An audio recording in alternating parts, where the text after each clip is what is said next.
siapa yang matikan lampu saat itu, karena lampu jalan gelap, terlihat gelap saat itu karena sudah Hmm. dimatikan, padam saat itu lampu.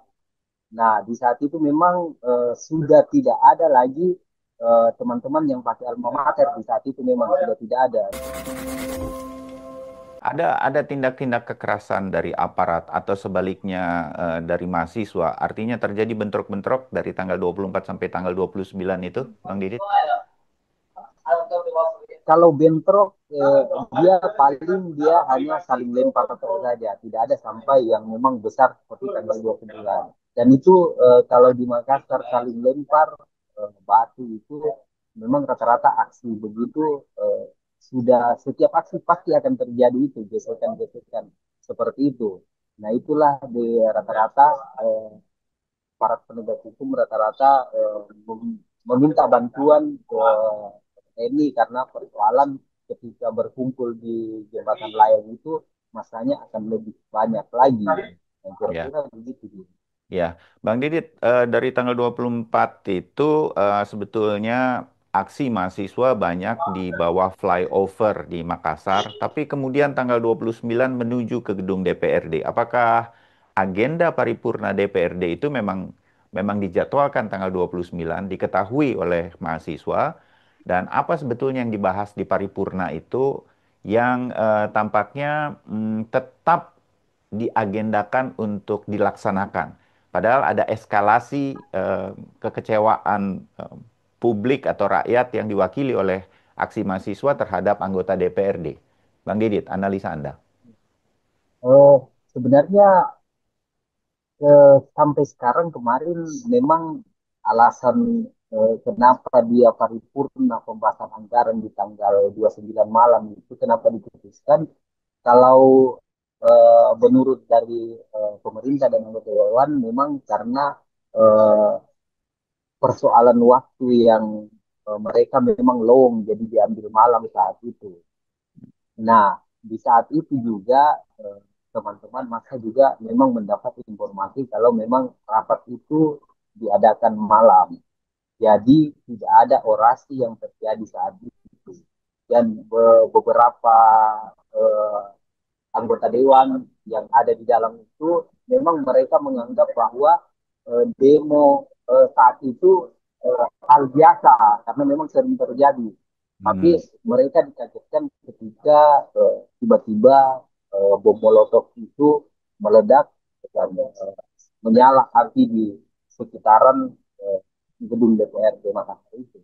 Oke, jadi eskalasinya sebetulnya tetap aksi mahasiswa ini ingin menyampaikan tuntutannya dan berharap didengar oleh anggota DPRD yang mereka ketahui pasti ada di dalam gedung. Bahkan juga ada musyawarah pimpinan daerah lah ada di sana semua ya, kepala daerah atau apa pejabat-pejabat ada di sana.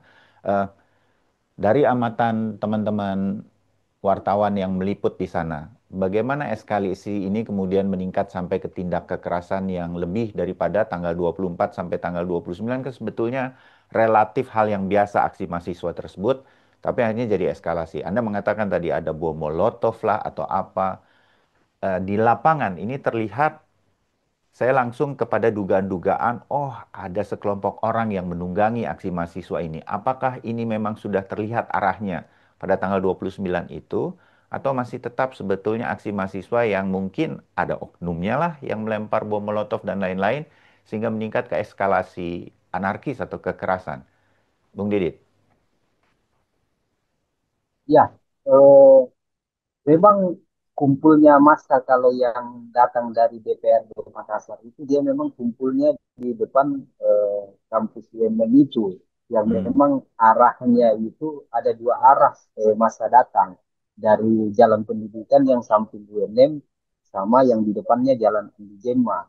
Tapi eh, memang sebelum mereka mengarah ke kantor DPRD Makassar, massa berkumpul di situ kemudian membakar bambu apa di situ semua kumpul kemudian mereka mengarah ke pos lantas Hmm. di pertigaan Jalan Veterani dengan Jalan Alauddin. Jadi sebelum mereka mengarah ke kantor DPRD Makassar itu mereka ke pos Polantas dulu untuk membakar lantas itu. Jadi kejadiannya itu di pos lantas itu mungkin sekitar eh, jam 8 lewat mengarah masa ke sana. Setelah terbakar di sana, mereka kembalilah ke depan kampus UNM itu. Berkumpul di situ lagi kembali.